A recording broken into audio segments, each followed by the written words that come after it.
오늘 아침에 주신 하나님 말씀은 신약 성경 마태복음 26장 26절부터 30절까지 말씀 되겠습니다. 제가 갖고 있는 신약 성경책 46면에 있습니다.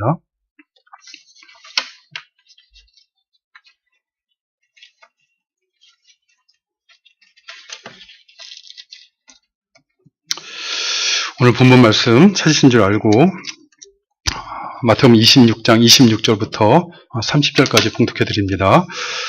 그들이 먹을 때 예수께서 떡을 가지사 축복하시고 떼어 제자들에게 주시며 이르시되 받아서 먹으라 이것은 내 몸이니라 하시고 또 잔을 가지사 감사하기도 하시고 그들에게 주시며 이르시되 너희가 다 이것을 마시라 이것은 죄 사함을 얻게 하려고 많은 사람을 위하여 흘리는 바 나의 피 곧 언약의 피니라. 그러나 너희에게 이르노니 내가 포도나무에서 난 것을 이제부터 내 아버지의 나라에서 새 것으로 너희와 함께 마시는 날까지 마시지 아니하리라 하시니라. 이에 그들이 찬미하고 감난산으로 나아가니라. 아멘. 오늘은 본문을 한 군데 더 찾아보도록 하겠습니다. 히브리서 8장 말씀 잠깐 보겠습니다. 히브리서 8장 7절부터 13절 제가 갖고 있는 신약 성경책 360면에 있습니다. 히브리서 8장 7절부터 13절 말씀입니다.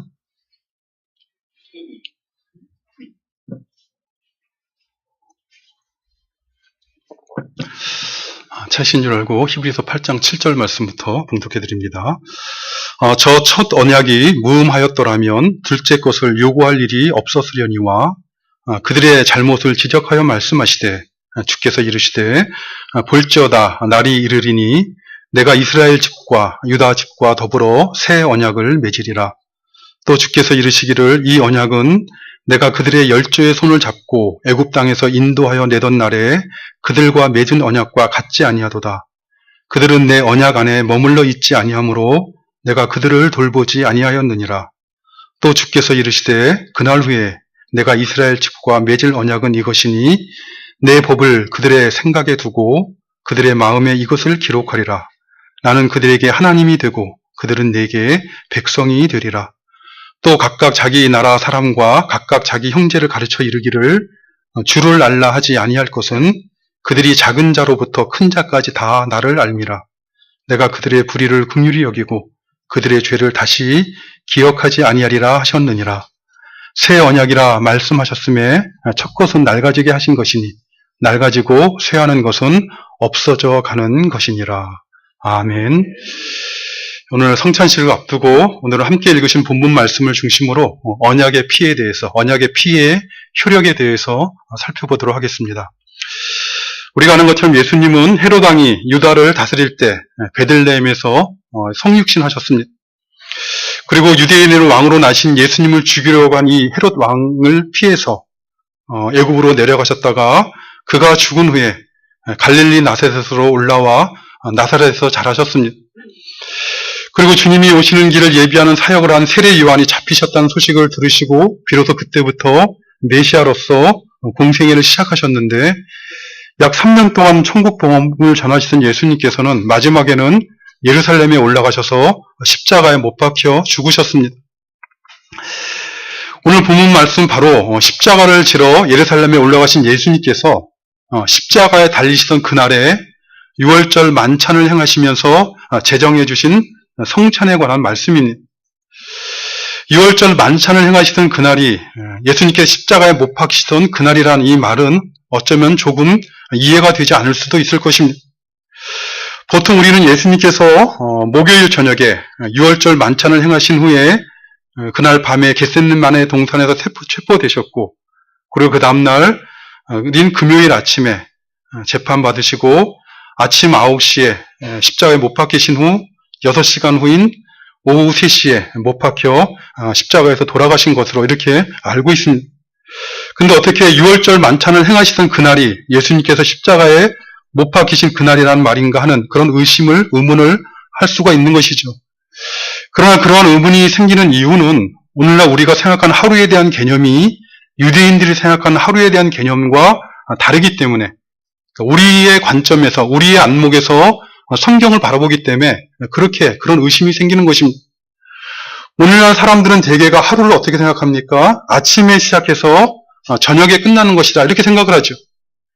그러나 유대인들은 하루를 우리와 다르게 생각합니다. 하루는 아침에 시작해서 저녁에 맞춰지는 것이 아니라 저녁에 시작해서 아침으로 맞춰지는 것이다 이렇게 생각을 했습니다. 왜냐하면 하나님의 창조가 그렇게 이루어졌다라고 교훈하고 있기 때문에 그렇습니다. 창조주 하나님께서 6일 동안 보이는 세상을 창조하셨습니다. 하나님의 창조에 대한 계시의 내용이 기록된 창세기 1장, 특별히 5절 말씀을 보면 빛을 창조하신 첫날에 대해서 말씀하시기를 저녁이 되고 아침이 되니 이는 첫째 날이라 이렇게 말씀하셨습니다. 하루가 저녁으로부터 시작해서 아침으로 맞춰지는 것으로 성경이 묘사하고 있다는 것이죠. 물론 이때 저녁이란 빛이 없는 어둠의 때를, 어둠의 시간을 의미하는 것이고 아침이란 햇빛이 비치는 그런 시간을 의미합니다. 궁창을 만드신 둘째 날도 마찬가지로 8절 말씀을 보면 저녁이 되고 아침이 되니 이는 둘째 날이라 이렇게 말씀하셨고 셋째 날이나 넷째 날이나 다섯째 날도 마찬가지고 사람을 창조하신 여섯째 날도 마찬가지입니다.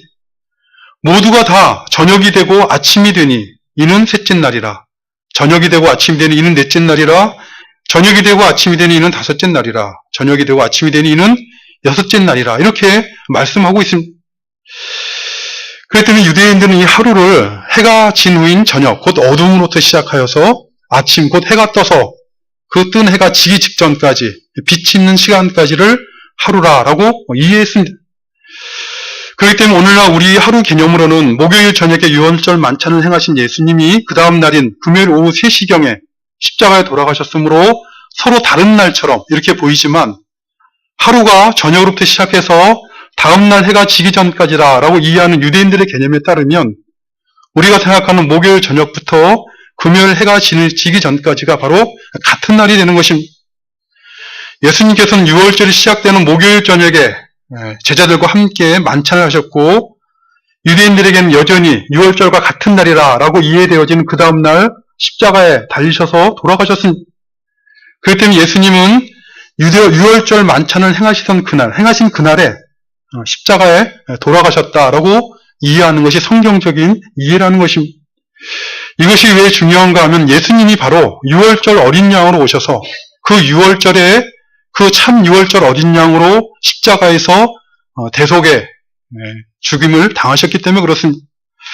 출애굽기 12장을 보면 유월절이 어떻게 왜 제정되었는가 하는 것이 잘 기록되어 있습니다. 애굽에서 종살이하던 이스라엘 백성들을 구원하시고자 하신 하나님께서는 애굽 왕 바로에게 모세를 보내셔서 내 백성을 내보내라 이렇게 말씀하셨습니다. 하지만 애굽 왕 바로와 그의 신하들은 모세를 통해 명하신 하나님 말씀을 멸시하며 하나님을 또 모세를 대적하였습니다. 이에 하나님께서는 하나님의 말씀을 멸시하며 하나님과 하나님께서 보내신 모세를 대적하는 애굽 왕 바로와 애굽 땅에 재앙을 내리셨습니다. 우리가 아는 것처럼 피재앙, 개구리 재앙으로부터 시작해서 메뚜기 재앙과 흑암이 임하는 재앙까지 9가지 재앙을 애굽 땅에 더하셨습니다. 그러나 그럼에도 불구하고 그들은 끝까지 하나님을 대적하며 하나님의 명령을 거절합니다. 이에 하나님께서는 하나님의 명령, 내 백성을 내보내라는 이 말씀을 취소한 것이 아니라 재앙을 받으면서도 깨닫지 못하고 돌이킬 줄 모르는 그들에게 마지막 심판을 행하셨습니다. 애굽 땅에 하나님의 사자, 여호와의 사자를 보내셔서 하나님을 거절하고 대적하는 애굽 땅에 있는 모든 장자들, 애굽 땅에 있는 생명체들을 대표하는 모든 장자들을 죽이는 심판을 하시기로 정하신 것입니다. 근데 이렇게 애굽 땅에 있는 하나님을 대적하고 거절하는 모든 장자를 죽이기로 한 이 심판은 사실 이 심판에 대해서는 이스라엘 백성이라고 해서 예외일 수는 없었습니다. 왜냐하면 하나님 앞에 하나님 말씀을 온전히 순종하지 못한다라는 측면에 있어서는 애굽 사람들뿐만 아니라 이스라엘 백성들도 마찬가지였기 때문에 그렇습니다. 그들이 하나님에게 온전히 흠이 없이 순종하고 있는 상태에 있었던 것은 아니라는 것이죠. 애굽 땅에 보냄을 받은 여호와의 사자는 거룩하신 하나님의 명을 받아 하나님을 대적하며 멸시하는 자들, 불순종하는 자들이라면 애굽인 사람뿐만 아니라 이스라엘 백성이라 할지라도 남김없이 온전히 멸하시는 심판을 행하시는 것입니다. 이런 측면에서 이스라엘 백성들도 거룩하신 하나님 앞에 멸망을 받을 수밖에 없는 그런 존재였다는 것이죠. 근데 하나님께서는 그렇기 때문에 하나님의 이런 거룩하신 하나님의 심판으로부터 구원받을 길을 이스라엘 백성들에게 열어주셨습니다. 그것은 바로 유월절 어린 양을 잡아서 그 피를 집으로 들어가는 입구 문에 좌우 문설주와 임방에 바르게 하신 것입니다. 유월절 어린 양의 피를 의지하는 자는 애굽 땅에 있는 모든 장자를 치는 하나님의 심판으로부터 구원받을 수 있다는 것을 모세를 통해 이스라엘 백성들에게 알려주신 것입니다. 이 하나님의 뜻이 알려졌다는 것 하는 것이 이스라엘 백성들, 유대인들에게 있어서 큰 특권이었던 것입니다. 이 말씀을 믿고 유월절 어린 양의 피를 각 집에 들어가는 출입구에 있는 좌우 기둥인, 집 들어가는 문의 기둥, 좌우에 있는 기둥인 이 문설주와 그 문설주 위에 놓여있는 인방에 그 어린 양의 피를 바른 이스라엘 백성들은 애굽의 장자를 치는 하나님의 심판으로부터 구원을 받았습니다. 그리고 하나님께서는 이 유월절 어린 양의 피로 구원받고 이 애굽의 종살에 해방된 이스라엘 백성들에게 유월절 절기를 지키게 하셨습니다. 이 유월절, 애굽에서 나온 이 유월절이라는 것은 모형이요, 그림자이요, 참 유월절, 내 어린 양으로 오실 분을 기다리게 하신 것입니다. 참 유월절 어린 양으로 오실 메시아를 기다리며 또 유월절 어린 양으로 오실 메시아를 통해 베푸시는 구원의 은총을 소망하도록 그걸 교훈하시기 위해서 이스라엘 백성들에게 유월절 절기를 지키게 하신 것입니다. 근데 바로 이 유월절 어린 양의 실제이신 예수님께서 구원을 베푸실 메시아가 이 땅에 오신 것입니다. 유월절 어린 양의 실제이신 예수님께서 메시아로서의 공생애를 마치시고 십자가를 지시기 전에 그동안 있었던 유월절 만찬, 유대인들이 지켰던 그 유월절 만찬, 마지막 만찬을 행하시면서 제자들에게 성찬을 제정해 주셨습니다. 예수님이 유월절 어린 양으로 오신 메시아인 줄 알고 고백하는 제자들로 하여금 메시아를 기다리며 지키던 유월절, 메시아를 통해 베푸실 구원의 은총을 사모하게 지키던 그런 유월절이 아니라 이제는 유월절 어린 양으로 오신 예수님께서 우리에게 베푸신 구원의 은혜를 누리며 감사하는 삶을 살아갈 수 있도록 성찬을 은혜의 수단으로 베풀어 주신 것입니다. 오늘 본문을 보면 제자들과 함께 유월절 만찬을 드시는 예수님께서는 떡을 가지사 축복 기도를 하셨습니다. 그리고 그 떡을 떼어 제자들에게 주시면서 받아서 먹으라, 이것은 내 몸이니라 라고 말씀하셨습니다. 그리고 그 후에 또 잔을 가지사 감사 기도하시고 제자들에게 주시면서 너희가 다 이것을 마시라, 이것은 죄사함을 얻게 하려고 맞은 사람을 위하여 흘리는 바 나의 피 곧 언약의 피니라 라고 말씀하셨습니다. 예수님께서 이렇게 성찬을 제정해 주시면서 하신 이 오늘 본문 말씀에서 우리가 특별히 주목하여 살피고자 하는 말씀은 이 언약의 피라고 하는 말씀입니다. 그러니까 우리가 성찬에서 마시는 이 잔은 십자가에서 흘리신 예수님의 피를 단순히 상징만 하는 것이 아니라 영적으로 그리고 실제적으로 예수님의 피를 의미하는 것이고 그 피를 마시는 것입니다. 근데 예수님께서는 자신이 십자가에서 흘리는 그 피를 언약의 피라 이렇게 말씀하셨습니다. 다시 말하면 성찬에서 우리가 믿음으로 마시는 이 잔은 언약의 피를 마시는 것이죠. 곧 이때 그 언약은 새 언약을 의미하는 말입니다. 오늘 본문과 동일하게 성찬 제정에 관한 내용을 기록하고 있는 누가복음 22장 20절 말씀을 보면 이렇게 기록되어 있습니다. 예수님께서 저녁 먹은 후에 잔도 그와 같이 하여 이르시되 이 잔은 내 피로 세우는 새 언약이니 곧 너희를 위하여 붓는 것이라 이렇게 말씀하셨습니다. 그러니까 오늘 본문에서 이 언약의 피라라고 되어 있는 이 표현을 내 피로 세우는 새 언약이라 이렇게 말씀하신 것입니다. 그러면 우리가 성찬에서 믿음으로 마시는 잔은 새 언약의 피를 마시는 것이요, 새 언약의 성취를 의미하는 잔을 마시는 것입니다. 우리는 이 성찬에서 이 잔을 마실 때마다 이 새 언약이 성취되었다는 걸 기억하고 그것을 고백하고 또 그것을 증거하기를 다짐하며 이 잔을 마셔야 된다는 것이죠. 근데 이 새 언약의 피라는 건 도대체 무엇을 의미하는 것입니까? 이 새 언약이 있으니 또 무슨 언약이 있겠습니까? 새 언약이 있다면 옛 언약이 있을 것인데 성경에서는 이 옛 언약, 새 언약 있기 전에 있던 이 옛 언약을 첫 언약이라 이렇게 말씀하고 있습니다. 우리가 함께 읽은 히브리서 8장 7절과 8절 말씀을 보면 저 첫 언약이 무음하였더라면 둘째 것을 요구할 일이 없었으려니와 그들의 잘못을 지적하여 말씀하시되 주께서 이르시되 볼지어다 날이 이르리니 내가 이스라엘 집과 유다 집과 더불어 새 언약을 맺으리라 라고 말씀하셨습니다. 그러니까 첫 언약이 무음하였더라면 둘째 언약, 곧 새 언약이 필요하지 않았을 것이다 이렇게 말씀하고 있는 것이죠. 그러나 그들이 첫 언약을 맺은 이스라엘 백성들이 첫 언약으로는 온전할 수가 없었기 때문에 둘째 언약, 곧 새 언약을 맺겠다라고 말씀하신 것입니다. 여기서 이 첫 언약이라는 것은 모세를 통해 주신 율법과 관련된 언약, 곧 행위 언약을 의미하는 말입니다. 출애굽기 24장을 보면 하나님의 은혜와 능력으로 애굽에서 구원받은 이스라엘 백성들은 시내의 산 아래에서 하나님과 언약을 맺게 됩니다. 시내의 산에 올라간 모세가 하나님으로부터 받은 모든 말씀과 율법을 이스라엘 백성들에게 전하였습니다.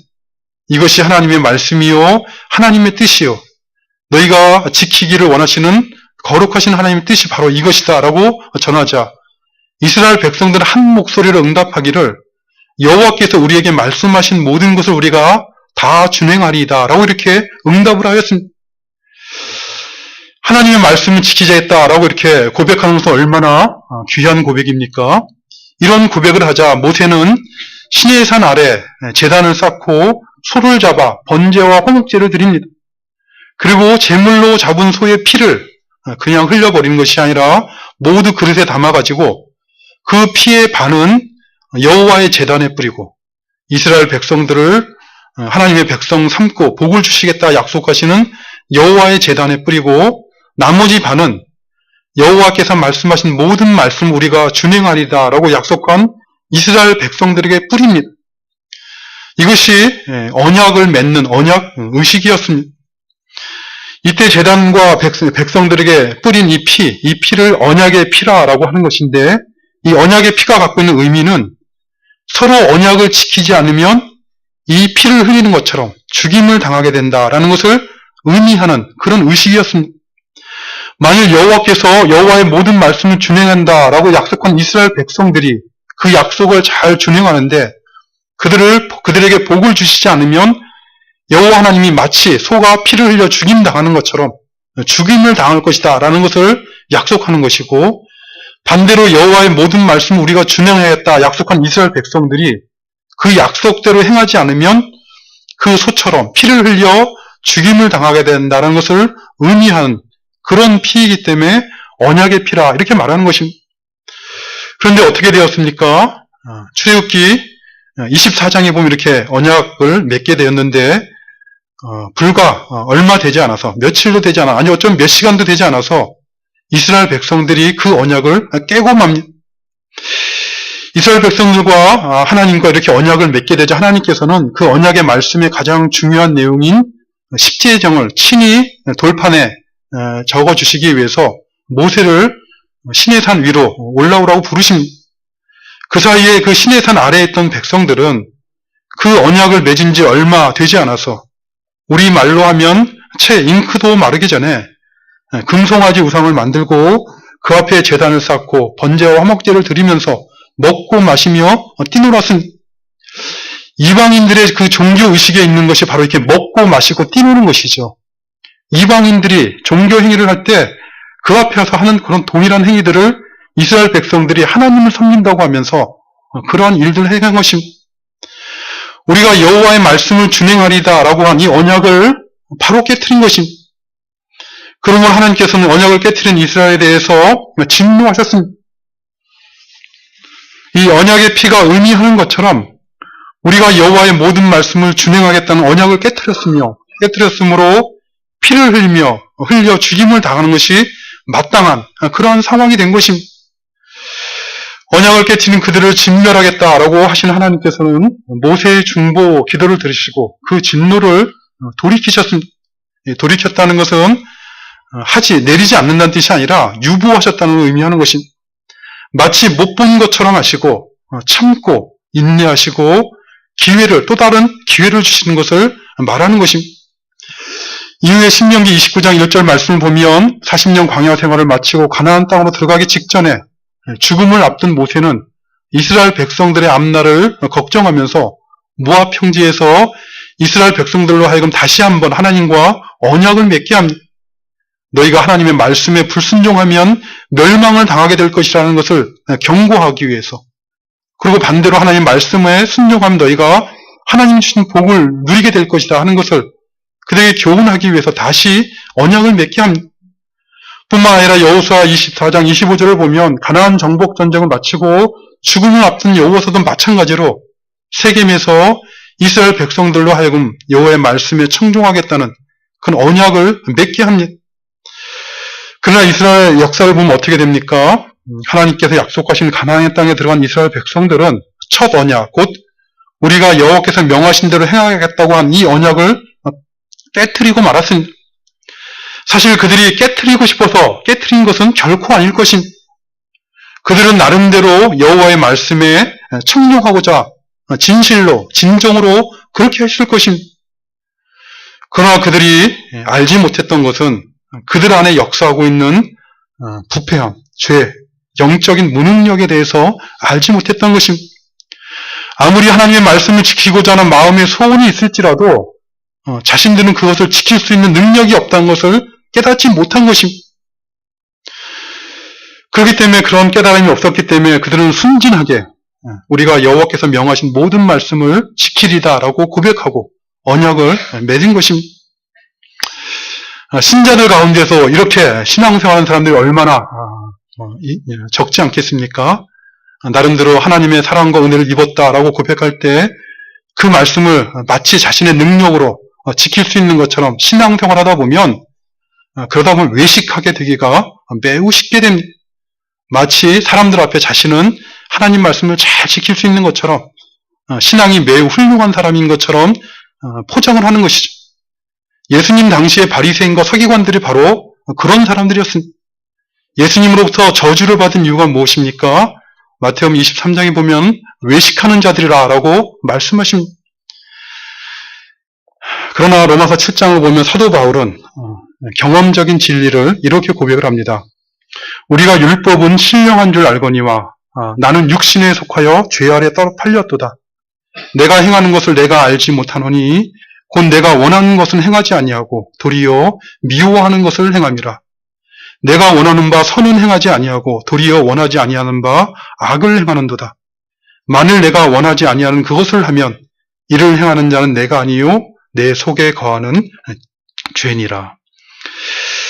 사도 바울은 하나님의 말씀대로, 그도 바리새인이었기 때문에 율법을 알고 있었던 사람이요, 나름대로 하나님의 말씀대로 살려고 그 율법의 말씀 순종하려고 열심히 냈던 사람입니다. 율법이 선하다는 것을 알고 하나님의 거룩하신 뜻이라는 걸 알고 그것을 행하려고 노력했던 사람인 것이죠. 그러나 그가 깨달은 것은 자신 안에 결국 죄가 거하고 있다는 것을 깨달은 것입니다. 이것이 사실은 은혜입니다. 많은 사람들이 신앙생활을 하지만 자기 안에 죄가 거하고 있다는 걸 깨닫지 못하고 신앙생활을 하기 때문에 하나님과는, 예수님의 십자가 사랑과는 상관이 없이 신앙생활하는 경우들이 적지 않습니다. 사도 바울은 단순히 죄가 자기 안에 거하고 있다는 것만이 아니라 그렇기 때문에 자신이 그 죄 앞에 얼마나 영적으로 무능력한 자인가를 고백하고 있는 것입니다. 자신 안에 죄가 거하고 있을지라도 그것을 이길 수 있다면, 극복할 수 있다면 그가 율법을 행할 수 있었겠지만, 그러나 그는 내가 원하는 바 선은 행하지 아니하고 도리어 미워하는 악을 행하는 자신의 영적 무능력을 철저하게 그가 깨달은 것입니다. 그러나 자기 안에 역사하고 있는 죄가 얼마나 강하고 무서운 것인가 알지 못한 이스라엘 백성들은 결국 자신들이 고백하고 자신들이 바라는 것과는 달리 하나님께서 명하신 율법에 순종하지 못하여 언약적인 저주를 받아 멸망을 당하고 만 것입니다. 북이스라엘은 기원전 722년경에 아수르에게, 남유다는 기원전 586년경에 예루살렘 성전과 함께 바벨론에게 멸망을 당하였습니다. 이것은 그들이 힘이 없어서 멸망을 당한 것이 아니라, 군사력이 부족해 멸망을 당한 것이 아니라 역사의 주권자이신 하나님께서 바벨론과 아수르를 일으키셔서 하나님과 언약을, 첫 언약을 깨뜨린 북이스라엘과 남유다를 심판하신 것입니다. 무엇이 문제입니까? 이러한 이스라엘 역사를 통해 우리에게 교훈하시고 있는 것이 무엇입니까? 사람이 아무리 그 마음에 진정으로 원한다 할지라도 자신의 능력과 지혜로는 율법을 지킬 수가 없다는 것입니다. 하나님의 은혜로 애굽에서 구원받은 이스라엘 백성들도 광야 길을 걸어가면서 하나님이 행하신 여러 가지 놀라운 능력과 표적들을 맛보고 그 은혜를 맛본 이스라엘 백성들도 여호와의 말씀에 청종하겠다고 하니 언약을 그들의 능력으로, 그들의 지혜로는 지킬 수가 없다는 것입니다. 그러므로 첫 언약, 곧 하나님의 계명인 율법을 지킴으로 복을 받겠다는 언약, 행위 언약은 사람에게 저주를 가져올 수밖에 없는 것입니다. 이것을 잘 아시는 하나님께서는 이스라엘 백성들이 결국 멸망받아서 이방의 포로로 끌려갔을 때 선지자를 일으키셔서, 새로운 선지자 예레미야를 일으키셔서 새 언약을 그에게 주십니다. 예레미야 31장을 보면 오늘 우리가 읽은 히브리서 8장에서 인용하고 있는 이 말씀을 하나님께서는 예레미야 선지자에게 말씀하십니다. 예레미야 31장 31절에 보면 보라, 날이 이르리니 내가 이스라엘 집과 유다 집에 새 언약을 맺으리라. 이 언약은 내가 그들의 조상의 손을 잡고 애굽 땅에서 인도하여 내던 날에 맺은 것과 같이 아니할 것은 내가 그들의 남편이 되었어도 그들이 내 언약을 깨뜨렸습니다. 여호와의 말씀이니라. 그러니까 출애굽한 이스라엘 백성들과 맺은 언약, 곧 율법을 온전히 행하겠다는 이 언약을 이스라엘 백성이 깨뜨렸으니 새 언약을 맺으시겠다라고 말씀하셨습니다. 그리고 그 새 언약의 내용을 예레미야 31장 33절에 이렇게 말씀하십니다. 그러나 그날 후에 내가 이스라엘 집과 맺을 언약은 이러하니 곧 내가 나의 법을 그들의 속에 두며 그들의 마음에 기록하여 나는 그들의 하나님이 되고 그들은 내 백성이 될 것이라. 여호와의 말씀이니라. 그러니까 하나님께서 이스라엘과 배울 맺을 새 언약의 내용이 무엇인가 하면 그 새 언약의 내용은 이스라엘 백성들에게 무엇을 행하라 라고 요구하는 것이 아니라 하나님께서 행하시겠다는 것입니다. 내가 행하겠다는 것이죠. 하나님께서 내가 내 법을, 하나님의 법을 하나님의 백성들의 생각에 두고 그들의 마음에 기록하시겠다라고 말씀하고 있는 것입니다. 이것은 단순히 그 사람의, 하나님의 백성들의 생각에 하나님의 법을 두거나 마음에 기록해 둔다 하는 그런 차원이 아니라 그 법이 그의 생각 가운데 있게 되고 그 하나님의 법이 그의 마음에 새겨지게 되면 어떻게 되겠습니까? 생각할 때에도 하나님의 법을 따라 생각하게 되고 행동을 할 때에도 하나님의 법을 따라 행동하게 되는 것입니다. 물론 조금 부족하고 또 연약할 수는 있겠지만 그러나 그의 마음에는 하나님의 법이 새겨져 있고 그의 생각에는 하나님을 생각할 줄 아는 그 생각이 그의 생각을 주관하고 있는 것입니다. 인격적인 존재인 사람은 누구나 생각하는 대로 살아가는 존재요. 그의 마음대로 살아가는 존재입니다. 여러분들이 오늘 교회당에 온 것도 물론 하나님의 은혜가 역사하셨지만 그 하나님의 은혜는 여러분의 생각과 마음 가운데 역사하는 것입니다. 여러분이 마음으로 하나님 앞에 나아가 예배드려야겠구나. 여러분이 생각으로 주님 앞에 나아가겠구나 라고 생각하고 마음을 갖기 때문에 예배당 나오는 거 아니겠습니까? 오늘은 우리 아이들과 나가서 노는 것이 더 좋다라고 생각하면 나오지 않는 것이죠. 마음대로 살아가는 존재입니다. 그렇기 때문에 세상은 사람들을 통제하기 위해서 채찍과 당근을 주는 것이죠. 그의 마음과 생각을 주장하기 위해서 하는 것입니다.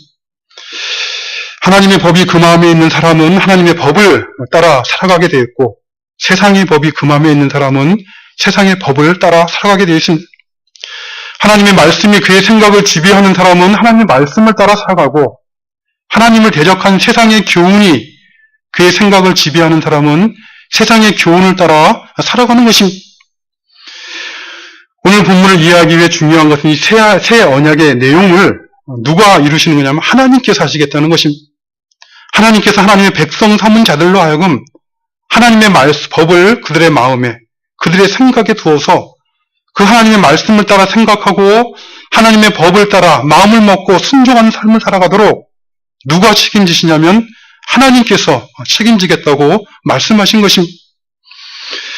구약 이스라엘 백성들은 하나님께서 애굽에서 큰 능력으로 그들을 구원하여 내셨을지라도 그들 자신의 지혜와 능력으로는 하나님의 법에 순종하려고 하다가도 불순종할 수밖에 없는 언약적인 저주를 받아 멸망을 당할 수밖에 없었던 것입니다.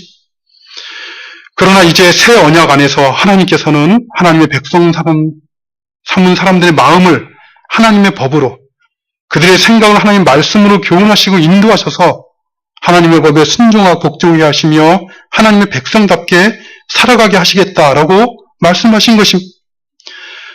앞에서 말씀드렸던 것처럼 이 새 언약에서 중요한 것은 사람에게 하라고 하시는 것이 아니라 하나님께서 하시겠다는 것입니다. 무엇을 하시겠다는 것입니까? 하나님께서 하나님의 법에, 궁극적으로는 하나님의 법에, 하나님 말씀에 복종하게 만드시겠다는 것입니다. 이것이 바로 새 언약입니다. 그런데 오늘 본문 말씀은 예수님께서는 십자가에 흘리신 예수님의 피를 언약의 피, 곧 새 언약의 피라 이렇게 말씀하셨습니다. 언약이라는 것은 피를 흘려서 그 언약의 내용을 보증하는 것인데 첫 언약에서는 동물의 피를 잡아 그 피를 뿌림으로 언약을 보증하였습니다. 그러나 그 동물의 피는 실제로 그 언약을 보증하지 못했죠. 그 피가 이스라엘 백성들로 하여금 하나님의 말씀에 순종하겠다라고 약속한 그들을 지킬 수 있도록 그 피가 그렇게 만들 수가 없었습니다. 그러나 예수님께서 흘리신 이 피는 새 언약을 보증한다는 것입니다. 내가 나의 법을 그들의 속에 두며 그들의 마음에 기록하여 나는 그들의 하나님이 되고 그들은 내 백성이 될 것이라는 이 하나님의 약속을 예수님께서 흘리신 그 피가 보증한다는 것입니다. 다른 말로 하면 6월절 어린 양으로 오신 예수님께서 흘리신 그 보혈은 하나님의 백성들의 그 생각에 하나님의 법을 두게 하시고 하나님의 마음에, 하나님 백성들의 마음에 하나님의 법을 새기게 하셔서 하나님의 백성답게 살아가도록, 그렇게 살아가도록 하실 것을 보증한다라고 말씀하고 있는 것입니다. 히브리서 기자는 히브리서 9장 13절과 14절에 보면 그렇기 때문에 이렇게 교훈합니다. 염소와 황소의 피와 및 암송아지의 죄를 부정한 자에게 뿌려 그 육체를 정결하게 하여 거룩하게 하거든. 하물며 영원하신 성령으로 말미암아 흠없는 자기를 하나님께 드린 그리스도의 피가 어찌 너희 양심을 죽은 행실에서 깨끗하게 하고 살아계신 하나님을 섬기게 하지 못하겠느냐. 십자가에 흘리신 예수 그리스도의 피, 곧 그 언약의 피가 그것을 믿는 신자들의 양심을 죽은 행실에서 깨끗하게 하고 살아계신 하나님을 참되게, 하나님을 섬기게 한다는 것입니다. 오늘 본문 말씀을 맺겠습니다. 요약하면 이런 것이죠. 성찬에서 우리가 믿음으로 마시는 이 잔은 새 언약의 피입니다. 6월절 어린 양으로 오신 예수님께서 십자가에서 흘리신 이 보혈을 믿는 믿음으로 마시는 성도들의 마음에 하나님의 법을 새기게 하시고 믿음으로 마시는 성도들의 생각에 하나님의 말씀을 두게 하신다는 이 새 언약을 보증하는 그 피를 우리가 마시는 것입니다. 그러므로 우리가 성찬에서 마시는 이 잔은 예수 그리스도를 믿는 신자들의 양심을 죽은 행실, 곧 하나님을 모르는 악한 자들, 하나님을 멸시하며 부인하며 대적하는 자들의 그런 행실로부터 그들의 양심을, 신자들의 양심을 깨끗하게 하며 참 마음으로 하나님을 섬기게 하시는 하나님의 능력이 역사하는 언약의 피인 것입니다. 새 언약을 지키시는 하나님의 능력이 우리가 이 성찬에 참여하는 그 우리 안에 역사하고 있다는 그것을 믿음으로 고백하며 진실한 믿음으로 이 성찬에 참여한 우리가 되시기를 바랍니다. 하나님께서 이 잔을 참 믿음으로 마시는 우리의 생각을 하나님의 법에 두게 하시고 우리의 마음에 하나님의 법을 새겨주셔서 우리의 양심을 죽은 행실에서 깨끗하게 하시고 진실한 마음으로 하나님을 섬기게 하신다는 그것을 믿음으로 고백하며 이 잔을 마시기를 바랍니다. 더 나아가서 참으로 하나님께서 우리 생애 가운데 우리가 믿는 이 믿음이 헛된 믿음이 아니라는 것을, 하나님께서 우리 생애 가운데 그러한 일을 행하고 있다는 것을 우리 가까운 이웃인 가족들로부터 시작해서 우리가 만나는 사람들에게 그것을 증거하여서 새 언약의 능력이 우리 가운데 역사하고 있다는 그것을 증거하는 증인된 삶을 살아가는 우리 모두가 되시기를 간절히 바라는 것입니다. 아버지 하나님 감사합니다. 하나님을 거역하여 불순종하며 하나님의 은혜를 배신하여 죄악의 길을 가던 저희들을 위해 예수님을 보내주시고 그 십자가 보혈로 우리의 모든 죄악을 사하여 주심을 감사드리옵나이다. 특별히 오늘 저희에게 그리스도의 십자가 죽음을 기억하며 감사함으로 성찬에 참여할 수 있도록 은혜 베풀어 주심을 감사드리옵나이다. 모든 성도들에게 은혜 더해 주셔서 그리스도의 십자가를 참된 믿음으로 바라보게 하시고 하늘의 양식으로 배부르게 하시며 그리스도의 몸과 피에 합당한 삶을 살아가는 저희들 되도록 도와주시옵소서. 주님의 몸된 교회를 하늘의 양식으로 먹여주셔서 죽은 행실에서 우리를 깨끗하게 하시는 새 언약의 약속이 우리 가운데 이루어지고 있음을 증거하게 하시고 살아계신 하나님을 참 마음으로 참 믿음으로 섬기는 우리 모두가 되도록 도와주시옵소서. 예수님의 이름으로 기도드리옵나이다. 아멘.